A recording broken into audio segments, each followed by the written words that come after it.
Heartfulness is the experience of moving from the mind to the heart. And when we take a moment for ourselves to focus here and close the eyes, automatically led into the heart, and in the heart process, we sink. And when we sink, the thoughts that are making us busy all the time suddenly lose their focus. In that case, this part of the body begins to open up and a field of energy expands.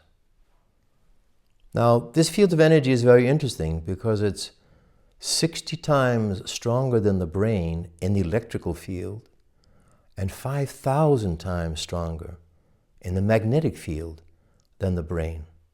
In fact, it radiates about 26 centimeters from the body to the outside. So the heart, as a major focus, is in fact an important center for all our feelings.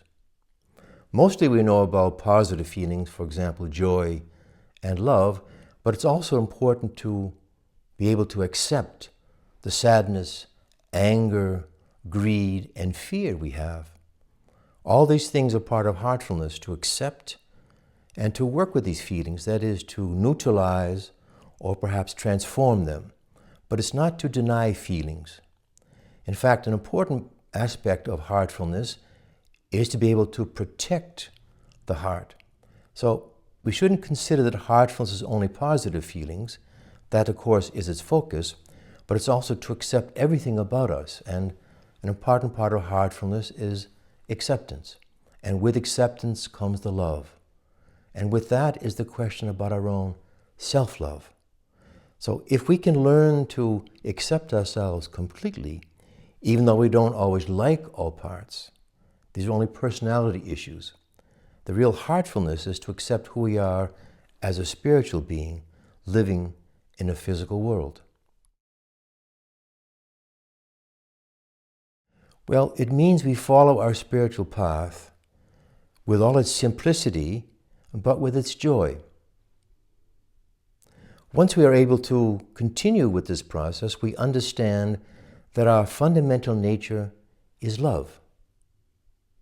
And in that love, we are accepting of ourselves and others. We're empathic, but we also learn to protect ourselves at the same time.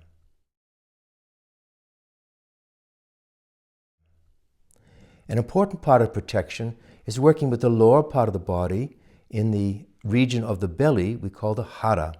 So heartfulness requires both an openness on the upper parts to be empathic, to be of service in the world, but also to protect, to understand that the world is not only pleasant. The realities of heartfulness are very simple. We have to accept all the things of life and learn to work with it. So heartfulness means to find what we call heart sustainability. That is, the ability to stay in the heart, in the love experience, no matter what comes up. Let me give you an example of heartfulness. You know, when you're speaking to someone you care about, and you understand they're having a difficult day for themselves. You're not moving into the head to try to understand it only. You're sensing that deeper quality of what's going on with them actually. What's beneath the words. You hear the words, but you're not jumping to react or to respond to it. You're much more sinking in your own heart quality to feel where they are really. What's the essence of what they're saying? In fact, what you can do very often in that heartful sense is to pick out a couple of key words that you hear. A little bit about the content, but mostly about the feeling level. And if you look at your own body and go into that experience, you'll find that you're in resonation with each other. You feel a movement going back and forth. And when you feel the resonation, there's kind of a oneness. Because you sense where they are, the empathy is much larger, but your own feeling of involvement You are, in fact, together. So it's not you working on a situation or even trying to understand it, but in the process of somebody being with your friend. Together, you're being with a situation that automatically sinks into solutions, because a lot of the solutions are not in the mind, but the acceptance of the situation. What comes out of that, of course, depends on what you feel with each other. But in any case, it's more harmonious, it's more simple, and you feel an opening taking place. And in that opening in you automatically means you're more creative, you understand more completely the whole situation of what's going on, and very often the solutions, if they are necessary, come from the same heart. You're one. You're feeling the solution by itself. The word solution comes from solvere, which means to flow. And so in that moment of integration, you're flowing with each other. You're in contact, and the solution comes automatically.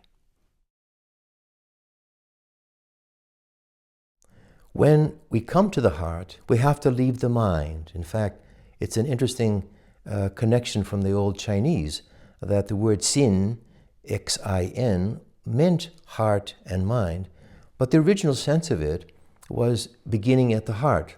Mind, as we know in the Western world, developed only later. So heart is the fundamental quality.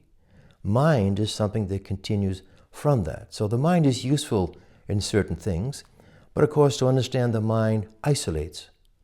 It analyzes. It's critical. It's divisive. Heart, on the other hand, and that's the basis of heartfulness, it's constructive. It's supportive. It wants to create communication. It finds fusion where there's been separation. And in fact, in our lives as a spiritual process, brings everything together. And in that situation, the acceptance of who we are means that things that don't seem to fit on one level fit on a different level. We learn to be multi-leveled in our experience of life. We understand what's going on in the world, but we're not running to avoid it. We understand it, we accept it, but we stay concerned and grounded in our hearts, because it's more important that we live that life complete and full of acceptance. I'm thinking of another example of heartfulness that reminded me the other day. I was at the airport and a person was carrying a lot of heavy bags. It seemed to me that this person needed some help. So in a very simple way, it's not a big thing of course, but the openness of seeing where somebody is and the look in the eyes, I acknowledge that you exist. I acknowledge that you need some help maybe. And so with a simple question, can I be helpful? Was enough to open their eyes that somebody saw me. They felt. And for many people, when that's experienced, they feel they exist. Maybe for the first time in their lives, they are seen. And that being seen is the basis of heartfulness. If we can see ourselves who we really are and see the other person. In fact, it was not a big thing to put my bags down for a moment and help them with their bags. They could get the bus, for example, to the next trip. But that moment of breaking the sense of I and my importance and my burden and whatever I have to do, to break that pattern, they're open for somebody else. It needn't be big things. It's just that eye, that heart eye, if you will, to see what's needed and the willingness to do what's needed. In that moment, without thought, without separation, without a feeling of altruism or something special in it. That's what it is. It's simple. Heartfulness is being simply in your heart, living from that experience. If we can give ourselves from our concern for others, a fundamental part of heartfulness is we're not here only for ourselves. We're here to be part of the whole. And everyone fits that whole.